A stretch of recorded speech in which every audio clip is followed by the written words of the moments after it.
ভাই এই শীতে গায়ে জল ঢালা, কম্বল থেকে বেরোনো, বাথরুমে যাওয়া সব থেকে কঠিন কাজ। না মানে কম্বলের ভিতর থাকা আমি 4 ঘন্টা ধরে ভেবেই যাচ্ছি বেরোবো কি বেরোবো না, বেরোবো কি বেরোবো না, বেরোবো কি বেরোবো না, কি করবো। না মানে কম্বল সরানোর হিম্মত পাচ্ছি না। মানে শীতকালে কনফিডেন্স একবার জিরোতে নেমে আসে। ভাই আমি আবেদন জানালাম যে শীতে সমস্ত জায়গায় কম্বল নিয়ে যাওয়া হোক। ভাই দেখো যে যাই বলুক না কেন, যাই হোক না কেন, আমি তো ভাই শীতে 3 বার গোসল করবো মাসে।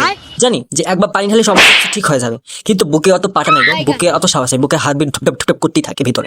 এত ভাই গোসলখানায় গিয়ে পানি ঢালবো কি ঢালবো না, ঢালবো কি ঢালবো না, এই চিন্তা করতে করতে আধ ঘন্টা এমনি পার হয়ে যায়। গায়ে প্রথমবার পানি ঢালার সময় রাতে ঘুমাবো কি, ল্যাপের সোজা দিক কোনটা পেছন দিক কোনটা বোঝাই যায় না। পা কিছুতেই গরম হতে চায় না, তা আবার কম্বলের নিচ থেকে বের করে রাখতে হবে, আবার বের করলে আবার পা জলে।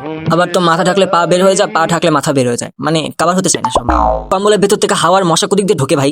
1000 রকমের চেষ্টা করার পর যেই ঘুম আসবে, না মানে যেই ঘুম আসবে তৎক্ষণাৎ সুসু পেয়ে যাবে, নাহলে বাথরুম পেয়ে যাবে।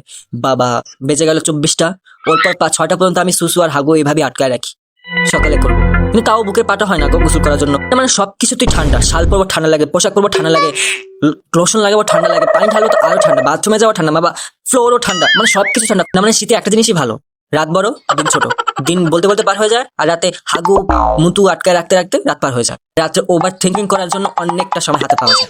শীতকালে 6 মাস গোসলই করে না, আবার নাকি শীত লাভ আর এসব আছে, উইন্টার লাভ, আইসা আমার উইন্টার লাভ।